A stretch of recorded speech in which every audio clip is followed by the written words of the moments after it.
बालिका बहू, तेरी शादी होने वाली है अगले महीने। ये बस्ता उठाकर कॉलेज जाना बंद कर दे अब। अरे कैसी बात कर रही हो, अभी उसकी उम्र ही क्या है। इतनी जल्दी शादी करने का फैसला मैं नहीं लेने वाला।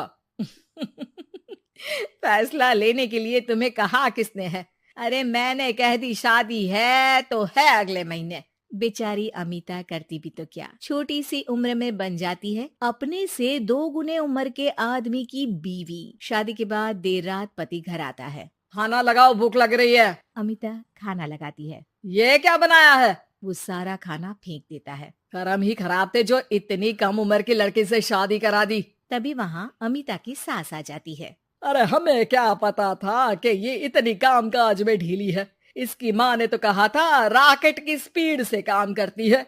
अमिता को आए दिन ससुराल में ताने, गालियां और कभी कभी तो मार भी पड़ती। सुन जा, अपनी माँ को बोल 50,000 रुपए भेजे, फ्री में नहीं रखना है तुझे। अरे मेरी एक आंख का ऑपरेशन भी तो करवाना है। अमिता को सास घर से निकाल देती है। अमिता परेशान होकर मायके की ओर जाती है। वो घर तो पहुंचती है लेकिन वहाँ ताला लगा है। अरे अमिता बेटी, क्या हाल बना रखा है तेरे पति ने? कहाँ है वो? अमिता पड़ोसी के सामने रोने लगती है। मुझे नहीं जाना उस घर में चाची। मेरे मम्मी पापा कहाँ है? उन लोगों ने तो ये मकान छोड़ दिया बिटिया। वो लोग तो कहीं और शहर चले गए। तुझे नहीं बताया? अमिता जोर जोर से रोने लगती है। नहीं बताया कि क्या कर गए माँ पिताजी मेरे साथ। मेरी जिंदगी तो नर्क से भी खराब है। अब मैं क्या करूं?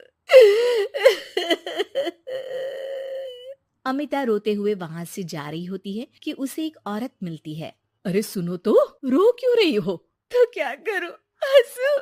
अमिता उस औरत को अपनी सारी कहानी बताती है। देखो, मेरा सिलाई का काम है। अगर तुम चाहो तो मेरे साथ ये काम कर सकती हो। बदले में मैं तुम्हें रहने की जगह, खाना और 1 दिन का 100 रुपया भी दूंगी। अमिता कुछ सोचती है और फिर उस औरत के साथ चल देती है। अब क्या था, अमिता की जिंदगी अपने मायके और ससुराल से दूर एक नए सिरे से शुरू होती है। रहना खाना फ्री होने के कारण अमिता रोज का पैसा बचा लेती। वो आसपास के लोगों के भी कपड़े सिलने लगी। और एक दिन सिलाई सेंटर की एक औरत कहती है, अरे वो साड़ी की कंपनी है ना, वो बिक रही है। पास बैठी अमिता सारी बात सुन रही थी। हाँ हाँ, बिक तो रही है, लेकिन उस बंद पड़ी मनहूस कंपनी को खरीदेगा कौन? तभी तो इतनी सस्ती बिक रही है, लेकिन कोई खरीदार नहीं है फिर भी। कितने की बिक रही है? अरे पूरे 5 लाख में मशीनों के साथ। लेकिन यहाँ कोई लेबर काम नहीं करेगा। पुराने मालिक ने किसी को पैसे ही नहीं दिए। उन लोगों ने कहा है कि जो नया मालिक आएगा वो लोगों को पैसा देगा। 5 लाख। अमिता घर आती है और अपने पैसे गिनती है, पूरे 3 लाख। अमिता सिलाई सेंटर वाली उस औरत के पास जाकर कहती है, चाची मैंने इतने साल की कमाई में ये पैसे जमा किए हैं, पूरे 3 लाख है। वो बंद साड़ी की फैक्ट्री मैं खरीदना चाहती हूँ। अरे अमिता, पागल हो गई हो क्या? वो 5 लाख की बंद मनहूस फैक्ट्री खरीदेगी, फिर लेबर का बकाया पैसा देगी, और वो फैक्ट्री चलेगी कि नहीं ये भी कोई नहीं जानता। लेकिन अमिता नहीं मानती। वो उस औरत से कहती है कि वो उस फैक्ट्री को खरीदना चाहती है और खरीद कर ही रहेगी। औरत भी अमिता की मदद कर देती है और फिर अमिता के नाम एक साड़ी फैक्ट्री हो जाती है। शुभारंभ वाले दिन अमिता लेबर से कहती है, मैं इस फैक्ट्री को दोबारा खड़ी करना चाहती हूँ। आप लोग इसमें माहिर हैं। मैं नहीं जानती कि पहले वाला मालिक के काम करने का क्या तरीका था, लेकिन मैं अपनी योजनाओं के साथ आई हूँ। मेरे पास आप लोगों को देने के लिए अभी तो पैसे नहीं है, लेकिन मैं वादा करती हूँ 3 महीने में आप लोगों के पैसे ब्याज सहित आप लोगों को दे दूंगी। और ये क्या बात होती है? हम सारा दिन फिर से काम करें और पैसे ना मिले तो हम खाएंगे क्या? सिर्फ 3 महीने की बात है। वैसे भी आप लोग बिना काम के यहाँ नए मालिक के इंतजार में बैठे ही थे। मैं काम करना चाहती हूँ और 3 महीने में सारे पैसे देने का वादा भी करती हूँ। लेबर आपस में सलाह करते हैं और अमिता की बात मान लेते हैं। सिलाई सेंटर से मशीन, सिलाई और कपड़े के ज्ञान में माहिर हो चुकी अमिता सभी के साथ मिलकर खुद काम करती। शहर और दूसरे शहरों में घूम घूम कर साड़ी का डिजाइन दिखाती और ऑर्डर लेती। अमिता को कई जगह से ऑर्डर आ जाते हैं। कई लोग उसके काम को सराहते तो कई आलोचना भी करते। अरे बड़े बड़े व्यापारी बैठे हैं, यहाँ तू कहाँ टिकेगी? लाओ दिखाओ कैसी साड़ी बना रही है तुम्हारी फैक्ट्री। अमिता उन लोगों को साड़ी के डिजाइन दिखाती है कि तभी वहाँ व्यापारी की बीवी आ जाती है।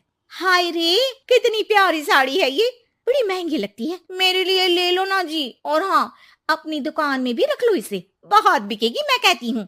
अमिता मुस्कुराती है। अरे सेठ जी, बड़े बड़े व्यापारियों से नहीं, पर अच्छी डिजाइन और क्वालिटी से बाजार में चलती है। अब बताओ कितने का ऑर्डर है आपका?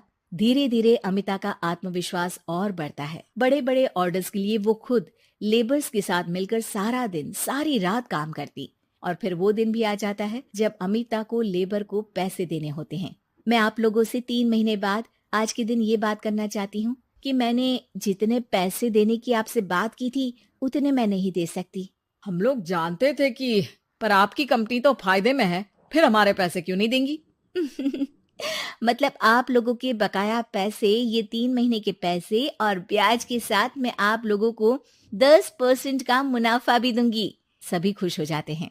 मेरा कोई परिवार नहीं है, लेकिन दिन रात आप लोगों के साथ काम करके मुझे आप लोगों में ही अपना परिवार दिखता है। अमिता की फोटो पेपर में छपती है। उसके बिजनेस मॉडल को पढ़ने के लिए कई बच्चे भी उसका इंटरव्यू करते हैं। अब अमिता 1 से 2 और 2 से 4 फैक्ट्री खोलकर देश में बड़ा नाम कमाती है।